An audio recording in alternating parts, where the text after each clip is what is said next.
Hello students, you are welcome to the Smart Political World channel.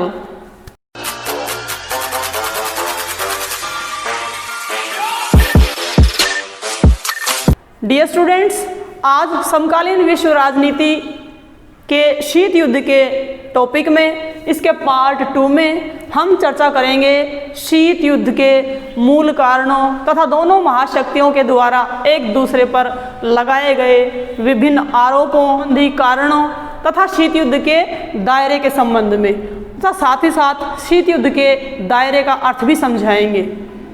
अपने पिछले part 1 में हमने शीत युद्ध के बारे में शीत युद्ध के अर्थ, उसकी विशेषताएं, लक्षण तथा शीत युद्ध के बारे में विस्तार से चर्चा की थी। तो आइए आज देखते हैं शीत युद्ध के कारण तथा दायरे। तो शीत युद्ध के कारणों को हम डियर स्टूडेंट्स 3 भागों में बांट सकते हैं, जिसमें से सबसे पहला कारण है मूल कारण, कि शीत युद्ध के कौन कौन से मूल कारण थे जिसके कारण यह दोनों महाशक्तियों के बीच में पनपा। दूसरा है पश्चिमी शक्तियों तथा संयुक्त राज्य अमेरिका के द्वारा रूस पर लगाए गए आरोप।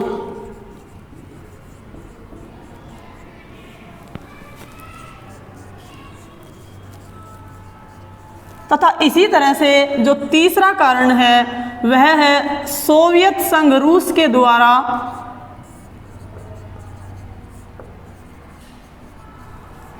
संयुक्त राज्य अमेरिका के विरुद्ध लगाए गए आरोप। ये सभी जो है शीत युद्ध के कारण कहे जा सकते हैं। तो इसके मूल कारणों में हम देखते हैं कि कौन कौन से कारण शामिल किए जा सकते हैं। सबसे पहले तो हम देखते हैं कि दो विरोधी विचारधाराओं का टकराव।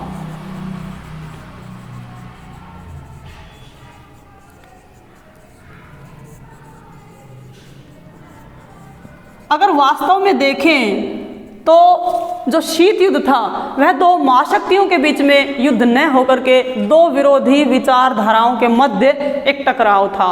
क्योंकि जब 1917 में सोवियत संघ रूस में साम्यवादी क्रांति हुई तो उसी समय संयुक्त राज्य अमेरिका और पश्चिमी देशों ने उसे शंका की दृष्टि से देखा था। संयुक्त राज्य अमेरिका और पश्चिमी देशों का मानना था कि साम्यवादी क्रांति के सिद्धांत और व्यवहार में इसके जन्म से ही शीत युद्ध के बीज निहित थे। अतः आरंभ से ही पश्चिमी देशों ने साम्यवाद को एक शंका की दृष्टि से देखा। दूसरी तरफ साम्यवाद भी पूंजीवादी विचारधारा के विरुद्ध था। वह भी नहीं चाहता था कि पूरे विश्व में पूंजीवादी विचारधारा का विस्तार हो, अतः उसने उसको रोकने का हर संभव प्रयास किया। यही कारण है कि जब 1917 में साम्यवादी क्रांति हुई तो ब्रिटेन ने 1924 में उसे अपना समर्थन दिया तथा संयुक्त राज्य अमेरिका ने 1933 में उसे अपना समर्थन दिया। अतः आरंभ से ही दोनों विचारधाराओं में एक प्रकार का टकराव निहित था। और इसके दूसरे कारण में, मूल कारण में हम ले सकते हैं यूरोप में शक्ति शून्यता को भरने की प्रतिस्पर्धा।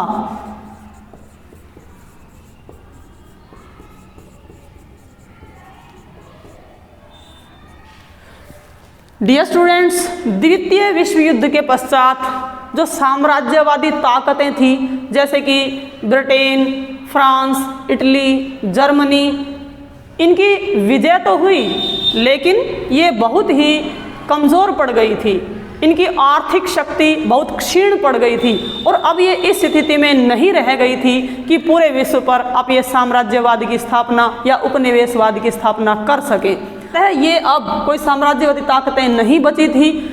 अब द्वितीय विश्व युद्ध के पश्चात दो महाशक्तियां उभरकर सामने आई। एक था सोवियत संघ रूस तथा दूसरा संयुक्त राज्य अमेरिका। तो उन दोनों के अंदर ही यह प्रतिस्पर्धा बढ़ गई कि कौन सा विश्व को प्रतिनिधित्व देता है। दोनों देशों के अंदर इस बात की होड़ मच गई कि विश्व में कौन सी विचारधारा अधिक प्रभावी बन सकती है, और विश्व में कहते हैं ना एक सुपर पावर बनने की होड़ इन दोनों महाशक्तियों में लग गई। तीसरे कारण के रूप में कहा जा सकता है कि यूएनओ की जो सुरक्षा परिषद थी, उस सुरक्षा परिषद में जो वीटो पावर दी गई थी, उस वीटो पावर के बारे में टकराव।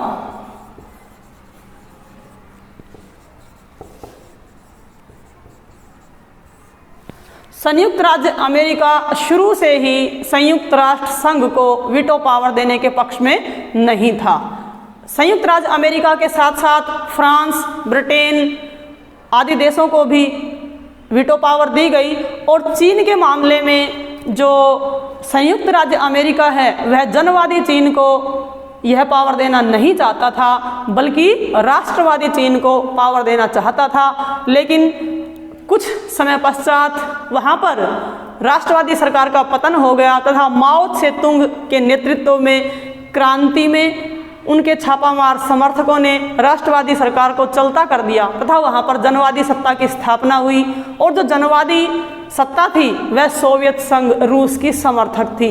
अतः इस कारण को भी लेकर के दोनों में खिन्नता बढ़ती चली गई तथा इसने शीत युद्ध को जन्म दिया। इसके चौथे मूल कारण में बताया जा सकता है दोनों महाशक्तियों का विस्तारवादी दृष्टिकोण।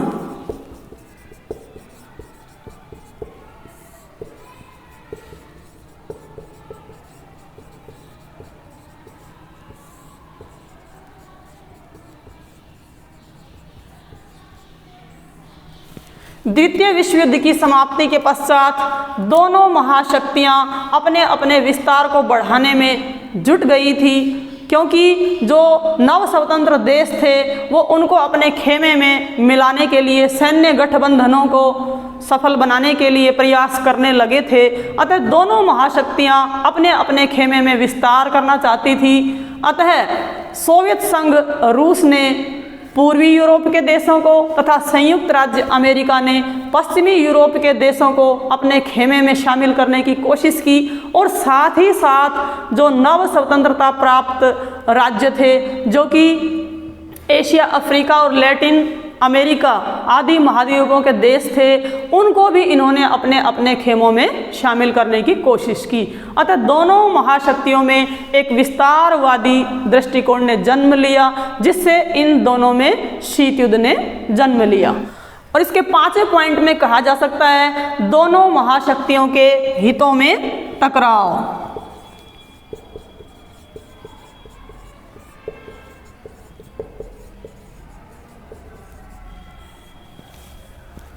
संयुक्त राज्य अमेरिका का दृष्टिकोण जहां पूरे विश्व में पूंजीवादी विस्तार को बढ़ावा देना था, वहीं सोवियत संघ रूस का दृष्टिकोण था कि पूरे विश्व में एक साम्यवादी क्रांति लाई जाए तथा साम्यवादी शासन की स्थापना की जाए तथा प्रजातांत्रिक सरकारें हैं उनको किसी न किसी तरह से रोका जाए।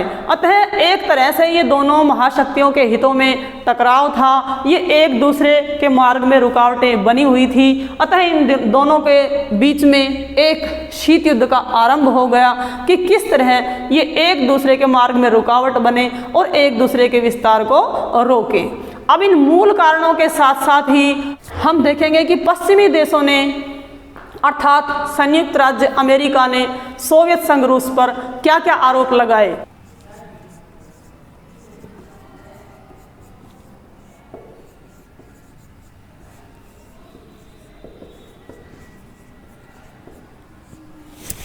पश्चिमी देशों तथा संयुक्त राज्य अमेरिका द्वारा सोवियत संघ रूस पर लगाए गए आरोप।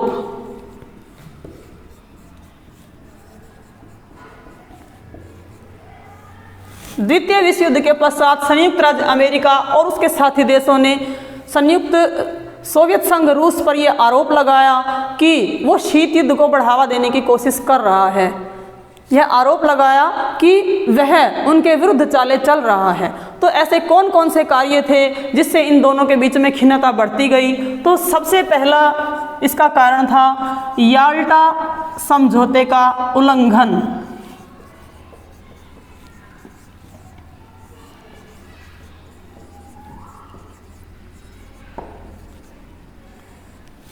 फरवरी 1945 में एक याल्टा सम्मेलन हुआ जो कि चर्चिल, स्टालिन तथा रूजवेल्ट के मध्य हुआ। इनके मध्य यह समझौता हुआ कि द्वितीय विश्व युद्ध के पश्चात अंतर्राष्ट्रीय समझौतों को, अंतर्राष्ट्रीय संबंधों को संचालित करने के लिए एक विशेष नियम बनाया जाएगा जिसके तहत अंतर्राष्ट्रीय संबंध को संचालित किया जाएगा। लेकिन जैसे जैसे द्वितीय विश्व युद्ध का अंत निकट आता गया तो सोवियत संघ रूस ने इस याल्टा सम्मेलन से मुकरना शुरू कर दिया और यही आरोप जो है संयुक्त राज्य अमेरिका और पश्चिमी देशों ने उसके ऊपर लगाए। इसमें हम किन किन समझौतों को शामिल कर सकते हैं? एक तो पोलैंड संबंधी, क्योंकि पोलैंड में उस समय द्वितीय विश्व युद्ध के समय लंदन से जो सरकार थी वो अपना प्रतिनिधित्व प्रदान कर रही थी, लेकिन द्वितीय विश्व युद्ध के समय यह समझौता किया गया कि लंदन में बैठे प्रतिनिधियों तथा पोलैंड के प्रतिनिधियों को मिलाकर के वहाँ पर एक अस्थायी सरकार की स्थापना की जाएगी और बाद में वहाँ पर चुनाव संपन्न करवा करके एक स्थायी सरकार की और वह भी प्रजातांत्रिक सरकार की स्थापना की जाएगी।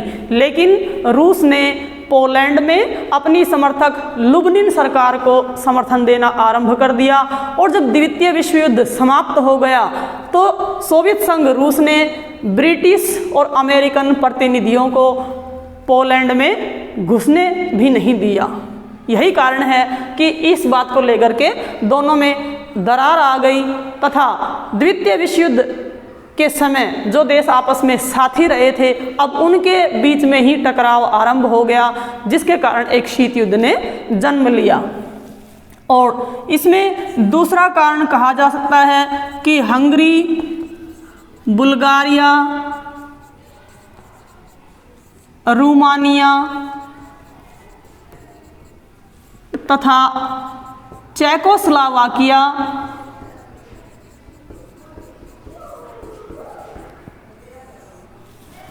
आदि जो पूर्वी यूरोप के देश थे उन देशों में सोवियत संघ रूस ने साम्यवादी सरकार स्थापित करने का प्रयास आरंभ कर दिया, जिसके कारण भी संयुक्त राज्य अमेरिका को धक्का पहुंचा कि सोवियत संघ रूस ने तो अभी से ही विस्तारवादी दृष्टिकोण अपना लिया है और वादी शासन की स्थापना करना चाहता है। और इसमें एक तीसरा है जर्मनी समझौते का उल्लंघन।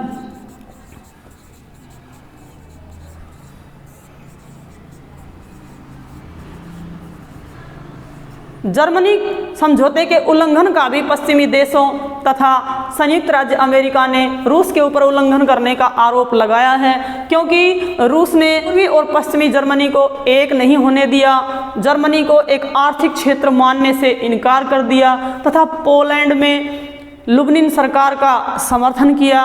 इस प्रकार से हम कह सकते हैं कि सोवियत संघ रूस ने जर्मनी समझौते का उल्लंघन किया। यह आरोप जो है पश्चिमी शक्तियों ने रूस के ऊपर लगाया। और इसके दूसरे आरोप में हम नाम ले सकते हैं यूनान में सोवियत संघ रूस का हस्तक्षेप।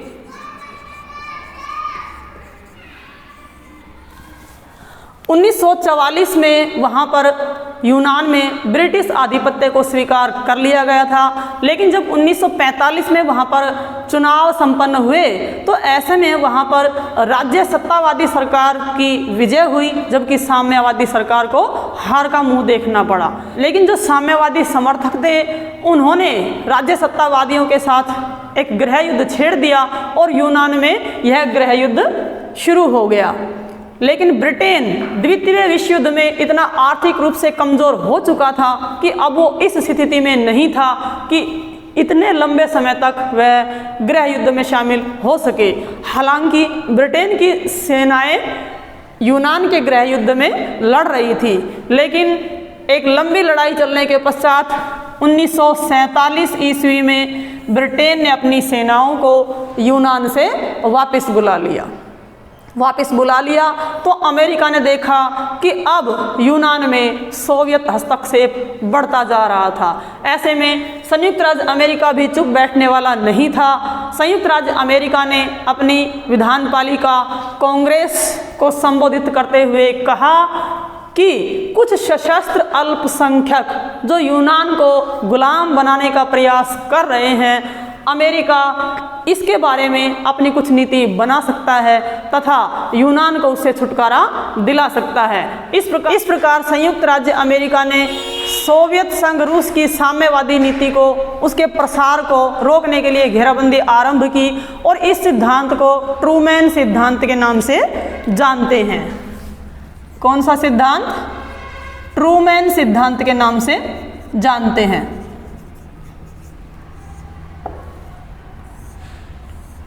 कहते हैं कि यहाँ से ही दोनों महाशक्तियों में युद्ध की असली शुरुआत मानी जाती है, क्योंकि यहाँ पर खुले रूप से संयुक्त राज्य अमेरिका ने सोवियत संघ की साम्यवादी नीति को रोकने की कोशिश की थी। इसके पश्चात हम अगला आरोप बता सकते हैं कि रोमानिया, बुल्गारिया, हंगरी तथा चेकोस्लोवाकिया में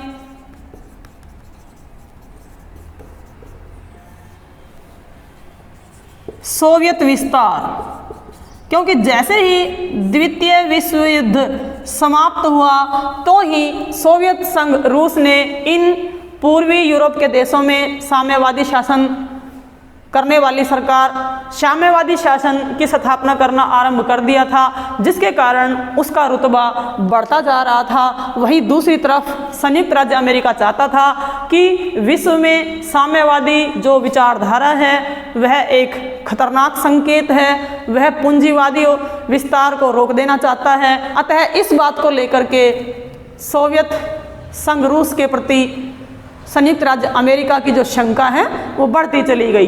नंबर चौथे कारण में बता सकते हैं कि सोवियत संघ रूस द्वारा संयुक्त राज्य अमेरिका विरोधी प्रचार, क्योंकि द्वितीय विश्व युद्ध की समाप्ति होने के साथ ही सोवियत संघ रूस ने संयुक्त राज्य अमेरिका तथा पश्चिमी देशों की जो पूंजीवादी विचारधारा थी उसकी आलोचना करनी आरंभ कर दी थी।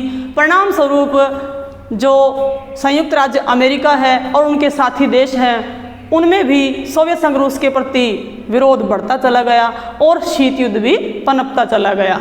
इसके अलावा अन्य आरोप भी संयुक्त राज्य अमेरिका ने लगाए हैं और वो है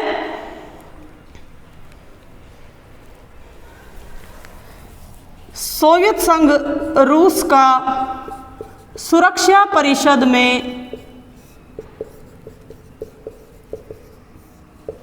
नकारात्मक रवैया।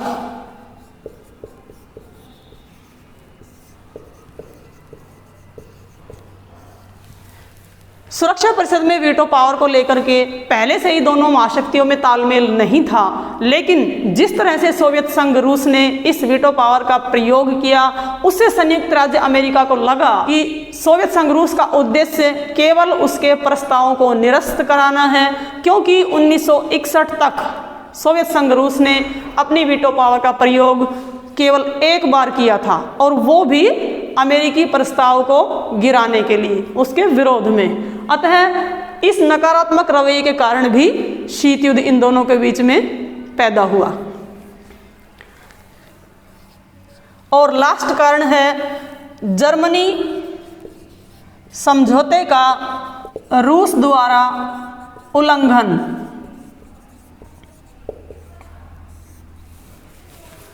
क्योंकि जर्मनी में जो सोवियत संघ रूस है उसकी सेनाओं ने डट कर सामना किया था तथा विजय दिलाने का श्रेय भी सोवियत सेनाओं को जाता है और उसमें सोवियत की काफ़ी हानि भी हुई थी। यही कारण है कि संयुक्त राज्य अमेरिका और अन्य देशों ने, अन्य मित्र देशों ने सोवियत संघ रूस को युद्ध समाप्त होने पर $10 अरब का मुआवजा या क्षतिपूर्ति देने की बात कही।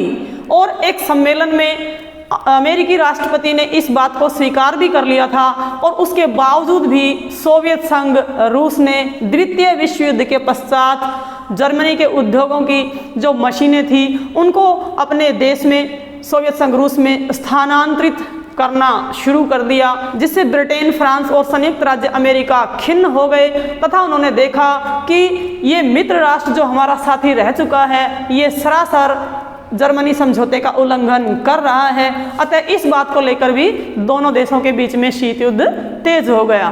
तो ये सारे वो कारण हैं जो पश्चिमी देशों ने और संयुक्त राज्य अमेरिका ने सोवियत संघ रूस पर लगाए। और अब हम उन कारणों को देखेंगे जो सोवियत संघ रूस ने पश्चिमी देशों पर लगाए, संयुक्त राज्य अमेरिका पर लगाए। सोवियत संघ रूस द्वारा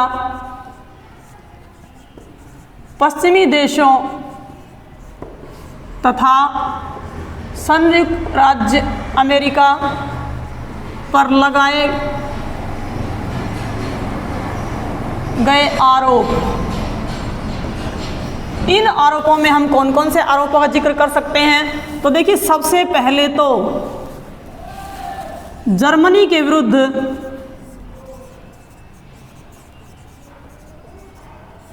मोर्चा खोलने में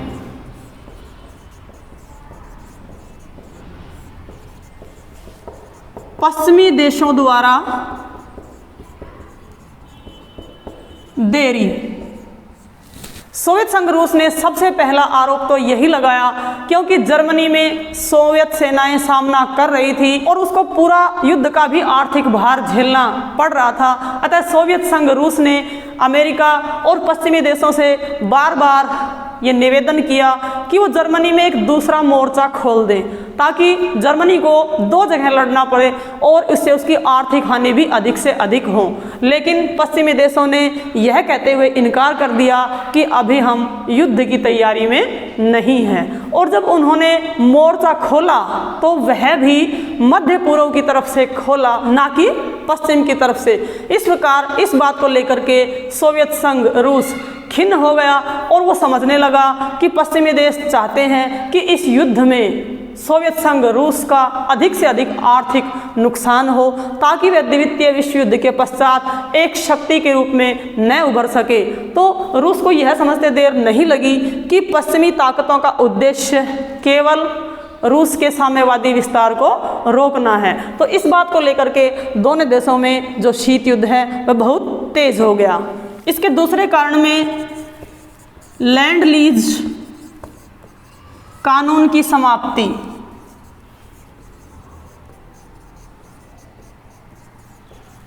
लैंड लीज कानून एक ऐसा कानून था जिसके तहत संयुक्त राज्य अमेरिका सोवियत संघ को कुछ आर्थिक सहायता दे रहा था युद्ध के दौरान भी और युद्ध के बाद इस सहायता को बढ़ाने का भी वायदा किया गया। लेकिन युद्ध के बाद संयुक्त राज्य अमेरिका ने यह सहायता बिल्कुल कम कर दी। तो इस बात को लेकर भी रूस नाराज हो गया कि अब जो है अमेरिका अपने ही वायदे से मुकरने लगा है। तो यह भी शीत युद्ध को बढ़ाने का एक कारण था। और तीसरा कारण था संयुक्त राज्य अमेरिका का विस्तारवादी दृष्टिकोण।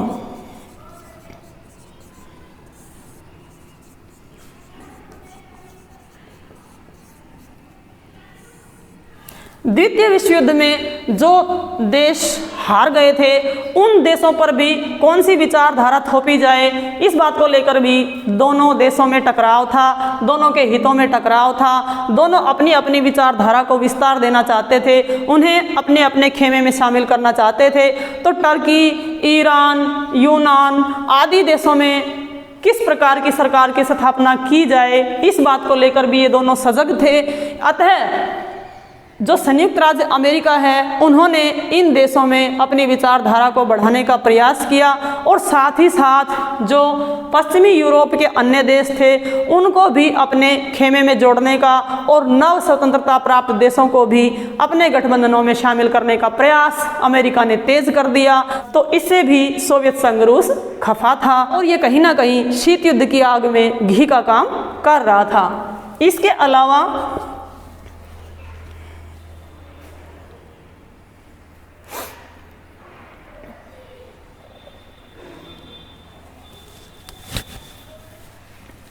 इसके अलावा एक चौथे कारण में यह भी कहा जा सकता है कि संयुक्त राज्य अमेरिका द्वारा जो द्वितीय विश्व युद्ध था उसके दौरान सोवियत संघ रूस की कम आर्थिक सहायता,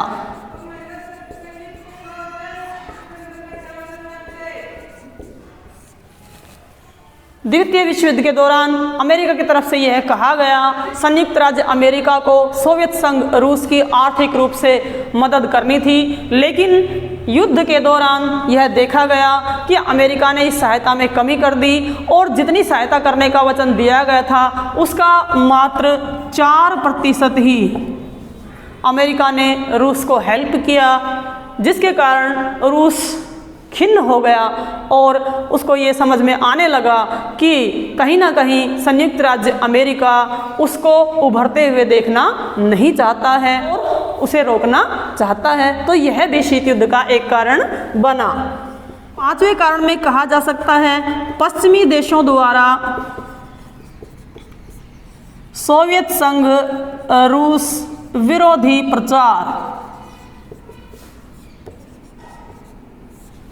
जिस प्रकार द्वितीय विश्व युद्ध के पश्चात सोवियत संघ रूस अमेरिका विरोधी प्रचार कर रहा था और पूंजीवादी विचारधारा को रोकने का प्रयास कर रहा था, ठीक उसी प्रकार जो पश्चिमी देश हैं और संयुक्त राज्य अमेरिका है उन्होंने भी सोवियत संघ रूस की साम्यवादी नीतियों को रोकने का भरपूर प्रयास किया और ये टकराव दोनों के बीच में शीत युद्ध का कारण पड़ा।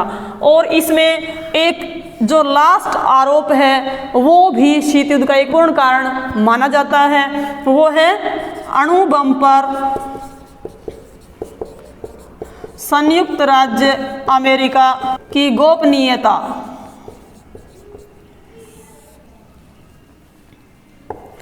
हालांकि संयुक्त राज्य अमेरिका और सोवियत संघ रूस एक ही गुट के देश थे, मित्र राष्ट्र में शामिल थे और दोनों मिलकर के ध्रुवी राष्ट्रों के खिलाफ लड़ रहे थे, लेकिन संयुक्त राज्य अमेरिका ने अणु बमों का आविष्कार कर लिया था, लेकिन सोवियत संघ रूस को इसकी भनक तक नहीं लगने दी। हालांकि फ्रांस और ब्रिटेन को उसके इस आविष्कार के बारे में जानकारी थी। रूस को तो केवल तभी पता चला जब अमेरिका ने जापान पर 6 अगस्त और 9 अगस्त को उसके हिरोशिमा और नागासाकी शहरों पर अणु बमों का प्रयोग किया और इन बमों को संयुक्त राज्य अमेरिका ने कुछ नाम भी ऐसे दे रखे थे जो कि गुप्त थे एकदम से, जिनका नाम लिटिल बॉय और फैट मैन रखा गया था। अतः संयुक्त राज्य अमेरिका की इस हरकत को लेकर के सोवियत संघ रूस बहुत अधिक नाराज हो गया और अब तो उसको पूरी तरह से समझ में आ चुका था कि संयुक्त राज्य अमेरिका उसके विस्तार को, उसके उभरने को किसी प्रकार से नहीं देखना चाहता है और वो स्वयं ही एक सुपर पावर बनना चाहता है। तो स्टूडेंट्स, ये थे शीत युद्ध के वे सभी कारण जिनके कारण शीत युद्ध बहुत अधिक भड़का, आपको पता होना चाहिए। जिसके कारण शीत युद्ध का जन्म हुआ। आपको पता होना चाहिए कि शीत युद्ध 1945 से 1990 तक लगभग चला और इस दौरान इसमें उतार चढ़ाव भी आते रहे और 1945 से लेकर के और 1953 तक का जो पहला चरण है इसमें तो शीत युद्ध बहुत ही उग्र था। इसमें कई बार ऐसे दौर आए कि जब तृतीय विश्व युद्ध भी भड़कने की कगार पर था, लेकिन वो किसी तरह से रोक लिया गया और बाद में चल कर के इस शीत युद्ध में थोड़ी सी कमी भी आई है, यह थोड़ा मंदा पड़ गया है। दोनों महाशक्तियों के नेताओं ने एक दूसरे के देशों में कुछ यात्राएं भी की हैं तथा जिसके दौरान वो तृतीय विश्व युद्ध के खतरों से भी पूरे विश्व को अवगत करा पाए हैं और उन्होंने इस शीत युद्ध को टालने का प्रयास भी किया है, लेकिन फिर भी यह टला नहीं बल्कि आगे चलकर यह और उग्र होता चला गया। लेकिन जिस दौरान यह शीत युद्ध दोनों महाशक्तियों के बीच मंद पड़ गया, उस काल को एक नाम दिया जाता है जिसको देतांत कहते हैं। कई बार परीक्षा में प्रश्न पूछा जाता है कि देतांत का क्या अर्थ है, देतांत से आप क्या समझते हैं? तो डियर स्टूडेंट्स, देतांत वह स्थिति है, वह समय है जिस दौरान इन दोनों महाशक्तियों के बीच में शीत युद्ध काफ़ी नम्र पड़ गया, मंद पड़ गया, यह इतना उग्र नहीं रहा था और कहीं ना कहीं इसके समाप्त होने की संभावना थी। लेकिन किन्हीं कारणों से ये देतांत कायम नहीं रह सका और आगे चल करके फिर से शीत युद्ध में उग्रता आ गई। तो देतांत का अर्थ समझती हूँ कि आपको क्लियर हो गया होगा। अब हम ऐसे दायरे के बारे में अध्ययन करेंगे जब 1945 और 53 और बाद में भी ऐसे कौन कौन से मौके आए जब शीत युद्ध अति उग्र हो गया था। तो अब हम पढ़ेंगे शीत युद्ध के दायरे। Arena of the cold war.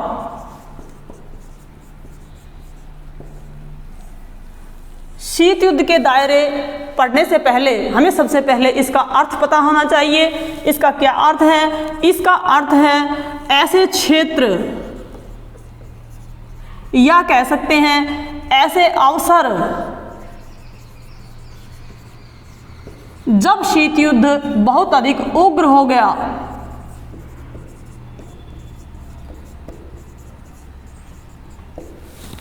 और तृतीय वर्ल्ड वॉर के भड़कने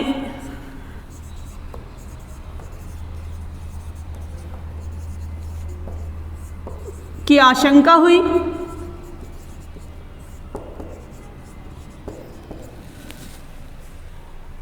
बर्लिन संकट, क्यूबा संकट आदि ऐसे कई मौके इस दौरान आए हैं जब तृतीय विश्व युद्ध लगभग भड़क ही गया था, लेकिन नेताओं की सूझबूझ ने किसी प्रकार से उसको रोक लिया। और ऐसे अवसर आए हैं जिसमें खूब जनहानि हुई है, धन हानि हुई है, लेकिन फिर भी एक तृतीय परमाणु युद्ध को रोक लिया गया है।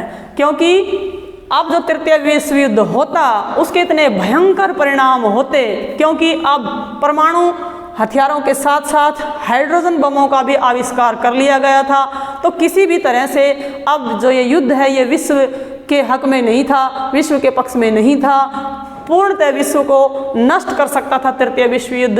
अतः किसी ना किसी तरह से नेताओं की सूझबूझ ने इस तृतीय विश्व युद्ध को बचा लिया और जनधन की हानि को रोक लिया। तो शीत युद्ध के दायरे का अर्थ है कि ऐसे अवसर कब कब आए, ऐसे क्षेत्र कौन कौन से थे जहां पर शीत युद्ध ने उग्र रूप धारण कर लिया तथा तृतीय विश्व युद्ध होने के कगार पर पहुंच गया। तो आइए देखते हैं कौन कौन से थे। तो इसमें सबसे पहले है बर्लिन संकट।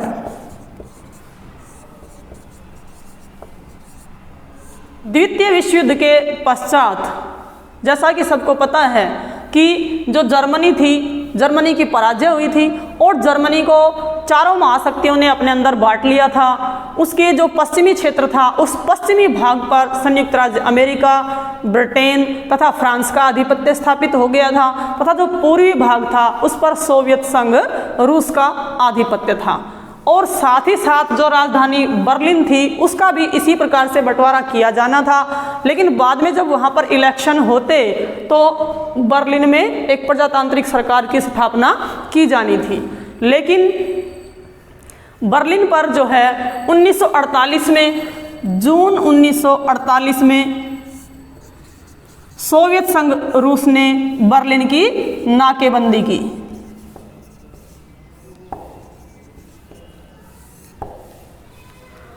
रूस ने बर्लिन की नाकेबंदी की, वहीं यातायात, संचार, अन्न आदि पहुंचाने को ठप कर दिया और ना ही वहां पर सैनिकों के लिए अब दवाइयां पहुंचाई जा सकती थी। अब संयुक्त राज्य अमेरिका और अन्य पश्चिमी देश इस बात को लेकर के बड़े नाराज हुए और उन्होंने नाकेबंदी की तरफ ध्यान न देते हुए अपने विमानों के द्वारा सामान को, इस सामग्री को पश्चिमी जर्मनी में पहुंचाने की कोशिश की और रूस इतना सामर्थ्य नहीं जुटा पाया कि वह उनके विमानों को मार गिराता। अतः रूस ने 1949 में वहां की नाकेबंदी को समाप्त कर दिया, क्योंकि अभी तक रूस ने परमाणु हथियारों का आविष्कार नहीं किया था।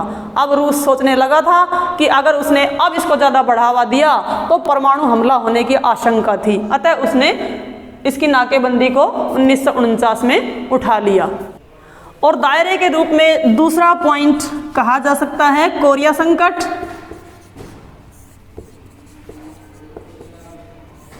द्वितीय विश्व युद्ध में जापान की पराजय के बाद कोरिया का विभाजन हो गया और कोरिया उत्तरी कोरिया तथा दक्षिणी कोरिया में बंट गया। उत्तरी कोरिया पर साम्यवादी शासन की स्थापना हुई, जबकि दक्षिण कोरिया पर पूंजीवादी शासन की स्थापना हुई। लेकिन उत्तरी कोरिया ने दक्षिण कोरिया पर आक्रमण कर दिया और संयुक्त राज्य अमेरिका सुरक्षा परिषद से इस बात को भी कहलवाने में सफल रहा कि आक्रमणकारी उत्तरी कोरिया है। और उत्तरी कोरिया को सबक सिखाने के लिए, क्योंकि वहाँ पर साम्यवादी शासन था, संयुक्त राज्य अमेरिका की सेनाएं तथा सुरक्षा परिषद को सहायता देने वाली अन्य देशों की सेनाएं भी वहां पर लड़ रही थी और वास्तव में तो वहां पर अमेरिकी सैनिक ही लड़ रहे थे। और दूसरी तरफ संयुक्त राज्य और दूसरी तरफ सोवियत संघ के हथियारों के साथ में चीनी सैनिक आक्रमण में शामिल थे। इससे कहा जा सकता है कि यह युद्ध केवल उत्तरी कोरिया और दक्षिण कोरिया का नहीं था, बल्कि खुले रूप से यह सोवियत संघ, रूस तथा संयुक्त राज्य अमेरिका का युद्ध था, क्योंकि दोनों के सैनिक इसमें शामिल थे। इसमें बहुत अधिक जनधन की हानि हुई। अकेले अमेरिका के लगभग 1.5 लाख सैनिक इसमें मारे गए और साथ ही अन्य देशों के 17,000 सैनिक मारे गए। इसके अतिरिक्त बहुत अधिक इसमें आर्थिक नुकसान भी हुआ। और ये जो कोरिया संकट है, यह द्वितीय विश्व युद्ध के बाद चलने वाला सबसे लंबा संघर्ष था, जो कि 1953 तक जारी रहा। लेकिन बाद में 1953 में एक शांति संधि पर हस्ताक्षर हुए, लेकिन शीत युद्ध फिर भी जारी रहा। और इसका तीसरा दायरा है सैन्य समझौते।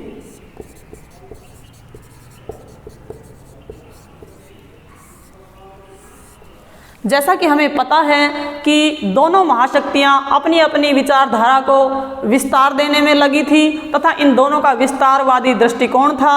द्वितीय विश्व युद्ध के पश्चात संयुक्त राज्य अमेरिका ने नव स्वतंत्रता प्राप्त देशों को अपने प्रभाव में लेना शुरू कर दिया और वहीं दूसरी तरफ सोवियत संघ रूस ने भी रोमानिया, बुल्गारिया, हंगरी, चेकोस्लोवाकिया और अन्य पूर्वी देशों के ऊपर अपना प्रभाव जमाना शुरू कर दिया।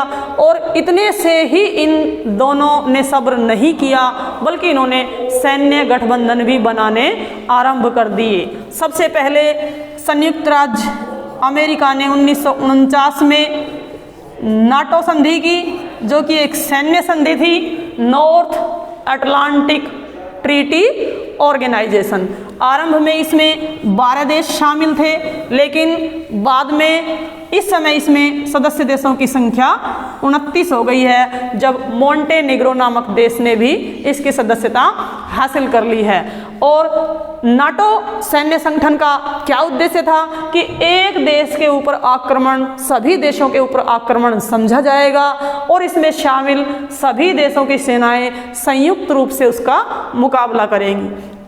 अब जब संयुक्त राज्य अमेरिका ने यह कदम उठाया तो सोवियत संघ रूस भी कहाँ चुप बैठने वाला था। उसने भी 1955 में एक वारसा संधि की, क्योंकि यह संधि वारसा नामक स्थान पर की गई तो इसका नाम वारसा संधि रखा गया।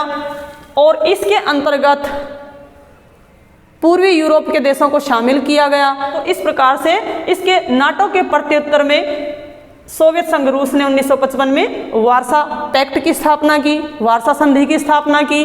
और इसी प्रकार से जो संयुक्त राज्य अमेरिका ने है आगे चल करके दक्षिण पूर्व के देशों को तथा एशिया के देशों को भी उसमें शामिल करने की कोशिश की और उसने सीटो तथा सेंटो आदि सैन्य संधियों की भी आगे चल करके स्थापना की। और इसी बात को देखते हुए सोवियत संघ रूस ने भी अनेक जो साम्यवादी विचारधारा समर्थक देश थे उनमें अपनी विस्तारवादी नीति को बढ़ावा देना शुरू किया तथा उन्हें अपने गठबंधन में शामिल किया। तो इस प्रकार से पूरा विश्व 2 खेमों में बंट गया और एक बार फिर से ऐसा लगने लगा कि जैसे फिर से तृतीय विश्व युद्ध की पूरी तैयारी हो गई है और पूरा विश्व फिर से एक तृतीय विश्व युद्ध का सामना करेगा। तो ये एक इस प्रकार का, इसे हम एक विश्व शीत युद्ध का दायरा कह सकते हैं। और इसका एक अन्य दायरा भी है हिंद चीन। हिंद चीन भी एक ऐसा दायरा है जब शीत युद्ध काफ़ी भड़क गया।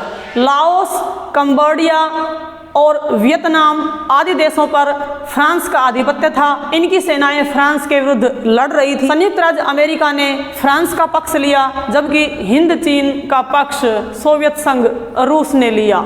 1953 में जिनेवा समझौते के तहत ये युद्ध बंद हुआ तथा वियतनाम का उत्तरी वियतनाम तथा दक्षिणी वियतनाम में बंटवारा हो गया। इसके अलावा U2 विमान कांड,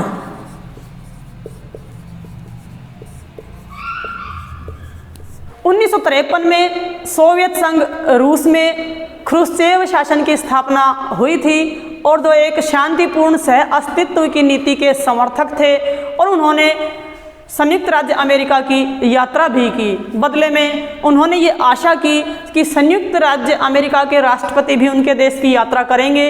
और इसी बात को लेकर के 1958 में 4 बड़े देशों का एक शिखर सम्मेलन पेरिस में होना था, और पेरिस में यह उम्मीद की जा रही थी कि इस शिखर सम्मेलन के समाप्त होने के पश्चात जो अमेरिकी राष्ट्रपति हैं वो रूस की यात्रा पर जाएंगे। लेकिन इससे पहले ही अमेरिका के जो U2 नामक विमान है वो सोवियत संघ रूस के अंदर जासूसी करते पकड़े गए, और इस बात को लेकर के रूस बहुत अधिक खिन्न हो गया और एक बार फिर से युद्ध भड़कने की स्थिति पैदा हो गई। नेक्स्ट पॉइंट में कहा जा सकता है हंगरी में रूस का हस्तक्षेप।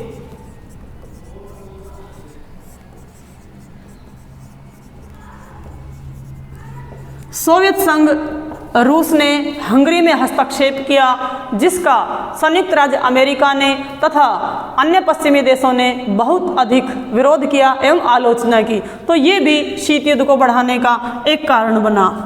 और नेक्स्ट कारण में 1971 का भारत पाक युद्ध।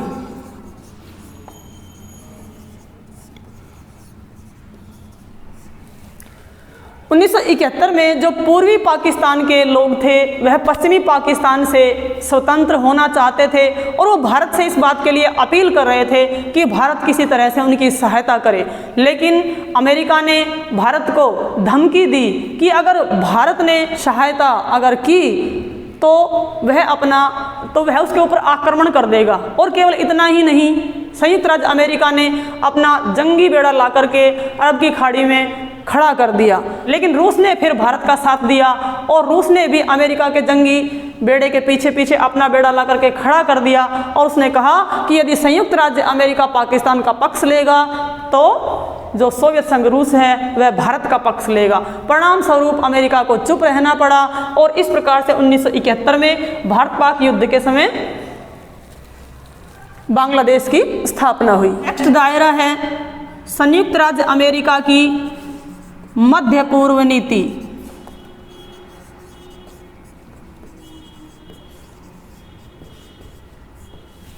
संयुक्त राज्य अमेरिका के जो विदेश मंत्री थे आइजनहावर थे, उन्होंने एक नीति बनाई कि मध्य पूर्व के देश में साम्यवादी विस्तार को रोकने के लिए अगर वह चाहेगा तो किसी भी देश को आर्थिक एवं सैन्य सहायता प्रदान कर सकता है। तो इस प्रकार से इस नीति ने भी शीत युद्ध को बढ़ावा देकर के एक ऐसा काम किया जिससे शीत युद्ध अधिक से अधिक भड़क सके, और इससे सोवियत संघ रूस बहुत अधिक क्रोधित हुआ। और इसका एक सबसे बड़ा दायरा मैं कहूँगी वो है क्यूबा संकट। क्यूबा संकट 1962। क्यूबा पश्चिमी यूरोप में एक छोटा सा टापू है, और एकमात्र ऐसा टापू था उस समय जिसमें साम्यवादी सरकार की स्थापना थी। वहाँ पर फिडेल कास्त्रो के नेतृत्व में साम्यवादी सरकार की स्थापना हुई, और सोवियत संघ रूस उसे आर्थिक एवं सैन्य सहायता भी प्रदान कर रहा था। हालांकि संयुक्त राज्य अमेरिका इसे पहले से ही शंका की दृष्टि से देख रहा था, लेकिन सोवियत संघ रूस को अचानक ये महसूस हुआ कि अमेरिका वहाँ पर आक्रमण करके फिडेल कास्त्रो का तख्ता पलट सकता है। अतः उन्होंने वहाँ पर अचानक अपनी मिसाइलें तैनात कर दी और इन मिसाइलों से जो संयुक्त राज्य अमेरिका था उसका अधिकतर हिस्सा सोवियत संघ रूस की मिसाइलों की हद में आ गया। अब पहले से डबल यानी कि दोगुने अमेरिकी राज्यों पर वहाँ से क्यूबा से हमला किया जा सकता था। तो इस प्रकार से पहली बार जो संयुक्त राज्य अमेरिका है वह सोवियत संघ रूस के निशाने पर आ गया। लेकिन 3 सप्ताह पश्चात जब संयुक्त राज्य अमेरिका को इस बात का पता चला तो उन्होंने भी अपने जंगी जहाजी बेड़े को रवाना कर दिया और एक बार फिर से बिल्कुल युद्ध की सी स्थिति पैदा हो गई। और इस समय तक दोनों देशों की सेनाएं पूर्णतः परमाणु शक्ति संपन्न थी और एक बार फिर से विश्व घबराने लगा कि अब तो तृतीय विश्व युद्ध होकर ही रहेगा। सोवियत संघ के जो नेता थे उन्होंने सोचा कि अब तीसरा विश्व युद्ध हुआ तो फिर से विश्व में कुछ नहीं बचेगा और उन्होंने वहाँ से अपनी मिसाइलें हटाने की घोषणा कर दी। और इस प्रकार से एक बड़ा मिसाइल संकट है जो क्यूबा मिसाइल संकट है वो फिर से विश्व पर से हट गया और दुनिया के देशों ने एवं दुनिया के लोगों ने चैन की सांस ली। और इसके लास्ट दायरे में हम कहेंगे अफगानिस्तान में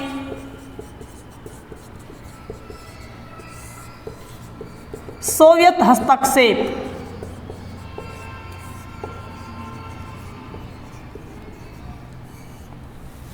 सोवियत संघ रूस ने अफगानिस्तान में 1969 में हस्तक्षेप किया तथा वहाँ पर अपनी समर्थक सरकार भी बिठाई, उसकी नीतियों को अपने अनुसार संचालित किया क्योंकि वह नहीं चाहता था कि वहाँ तक अमेरिकी विस्तार पहुँचे। संयुक्त राज्य अमेरिका ने इसे अपने खिलाफ समझा तथा उसके विस्तारवादी प्रयास को रोकने की हिम्मत की और एक बार फिर से उन्होंने भविष्य में होने वाले सम्मेलनों को भी स्थगित कर दिया और ऐसा लगा कि दोनों देश युद्ध के कगार पर हैं। लेकिन डियर स्टूडेंट्स, इन सभी अवसरों को आने के पश्चात भी विश्व युद्ध तृतीय विश्व युद्ध नहीं हो सका क्योंकि कहीं ना कहीं इन दोनों महाशक्तियों के नेता ये समझते थे कि अगर तृतीय विश्व युद्ध होगा तो उसके जिम्मेदार भी ये दोनों ही देश होंगे और विश्व पूर्णतः नष्ट हो जाएगा। तो उन्होंने अपनी समझ से इस तृतीय विश्व युद्ध को बचाए रखा और इस प्रकार शीत युद्ध करते करते जो सोवियत संघ रूस था उसकी आर्थिक हानि के कारण उसकी कमर बिल्कुल टूट गई और आपको पता होगा कि इस तरह से ने बर्लिन की दीवार को गिरा दिया। सोवियत संघ रूस का विघटन हो गया और वह 15 देशों में अर्थात 15 टुकड़ों में बट गया और अब दुनिया में केवल एक ही महाशक्ति बनी थी और वो था संयुक्त राज्य अमेरिका। तो इस प्रकार आपने देखा कि हमारी इस वीडियो में हमने शीत युद्ध का अर्थ, उसकी परिभाषाएं, शीत युद्ध शब्द का प्रयोग पहली बार किसने किया, किस पुस्तक में किया, इसके लक्षण तथा विशेषताएं और शीत युद्ध के कारण और दायरे को हमने इसमें स्पष्ट किया है। उम्मीद करती हूँ कि आपको शीत युद्ध का ये इंटरनेशनल टॉपिक अच्छी प्रकार से समझ में आया होगा और जल्द ही अगला टॉपिक लेकर हाजिर होएंगे। आपको अगर हमारी वीडियो पसंद आई है तो वीडियो को लाइक कीजिए, कमेंट कीजिए और अधिक से अधिक शेयर कीजिए। धन्यवाद।